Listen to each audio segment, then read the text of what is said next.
So when I go online and I'm looking at whatever the content may be, it might be positive, it might be negative, it might be from a huge global perspective, it could be just a single individual's perspective, whatever it may be, part of the way that I'm seeking to facilitate and explore my environment is predicated on my value of serving the human experience and, our potential.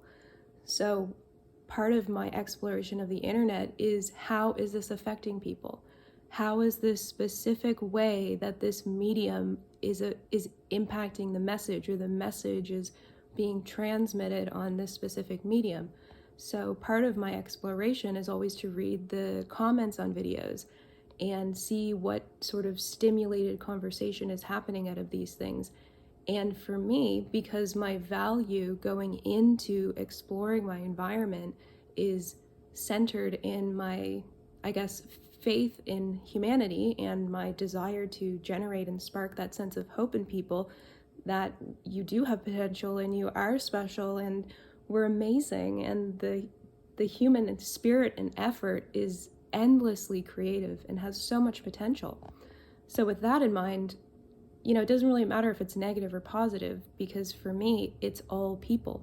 It's people trying to communicate, projecting whatever they're subjectively experiencing into a narrative, which is being picked up and carried on by people and shaping our perception of reality and the people around us.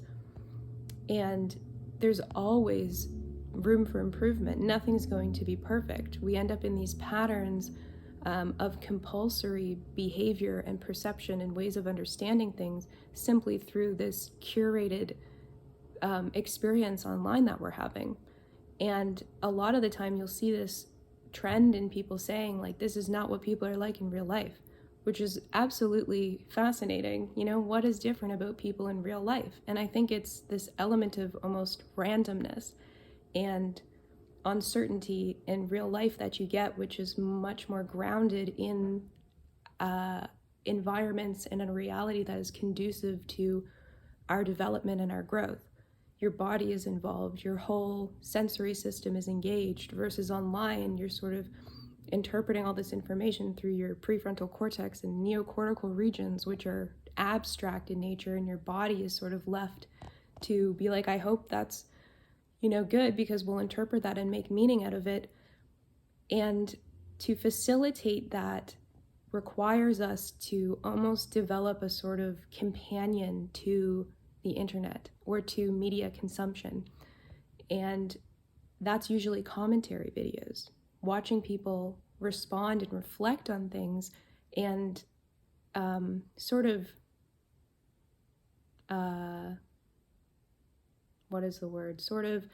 model this degree of introspection and self-awareness. It's like that's where the companionship comes in. That level of self-awareness is what excites people and generates a spark of hope in people, because it's not about the content. It's about, how are we responding? How are we understanding and making meaning and valuing what we're being exposed to?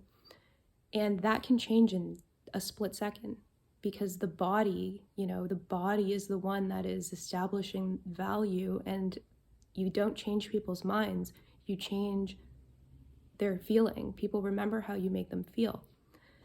And that's sort of how I'm looking at facilitation on the internet and exploration on the internet.